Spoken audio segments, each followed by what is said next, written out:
Hello, I'm a lady named Dee. If you're not new to this, you're true to this. What's up? If you are new here, I like to read. I like to discuss the books that I read. I don't necessarily do book reviews, but I will give you my thoughts. And I do a whole bunch of other random shit. Today, I want to discuss So Thirsty by Rachel Harrison. I will preface this by saying that she is officially an author that if she announces that she's releasing a book, I will probably 9 times out of 10 pick it up. So Thirsty follows besties Salone and Naomi on a wild birthday trip. Salone's husband sends her on a trip. This is the point where I gotta tell y'all, this is gonna have spoilers, so if you haven't read the book, stop and come back when you're done. Salone's husband pretty much sends her on a trip with her best friend to get her out the house so he can do whatever he wants to do with his side chicks. What I really liked about this book was that it follows a woman in my age group. I'm in my 30s. The underlying thing, aside from the vampires and whatnot, is where she's at her age.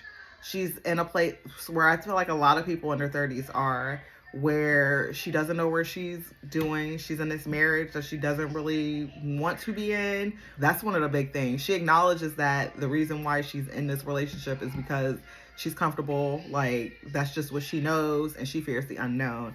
And then you have her best friend. They've been friends since they were 14. And her best friend is like her polar opposite, where Salone is very responsible, kind of stuck up, a prude. Naomi is kind of like the wild child. If she sees something, she wants it, she's gonna get it. She's the person. Like, the best way to describe Naomi is she's the friend. Everybody has that friend in the friend group. She is the friend that's gonna get on the table and start dancing at the bar. Like, that is Naomi. That's the best way I can describe her. She's in a completely different place in her life. She has a little bit more freedom. And the interesting thing about their dynamic is it's very clear that the other one is kind of jealous or envious of the other person, how they handle things and how to react to things. Salone a lot of times expresses how she wishes she was free like Naomi, and Naomi kind of expresses to Salone she wishes she was more like her. So that's the interesting thing about the dynamic. So early off, you can kind of tell that this friendship is a little toxic. The best way to describe it, now that I think about it, is Salone and Naomi have a weird codependent type of relationship. And they are both oddly feel in different ways responsible for the other. After they get turned into vampires, it like kind of gets aggravated because not only do they have this tension within their friendships, tensions in their outside lives, but now they have this big thirst thing that they have to try to get under control. And Salone kind of controls her thirst for the most part because she's so intent on handling Naomi. And I think that's one of the reasons why Salone wasn't my favorite character. Going through other people's reviews, I've noticed that a lot of people like dislike Naomi, but I kind of felt how they felt. My dislike was more towards Salone because there were moments where I'm just like, bro.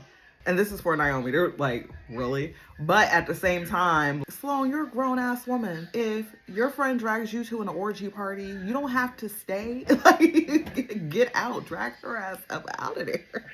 I think Salone was just a frustrating character for me because, like, for somebody that's so responsible, it's clear to me, like I said earlier, it's very clear that Salone is envious of how free Naomi was. So I kind of felt like she kind of allowed Naomi to drag her into these situations because she always could fall back on, this is Naomi's fault. Like, a lot of times, like, she's just like, it was her fault. But, like, where's your accountability for any of this? Like, I just wanted to,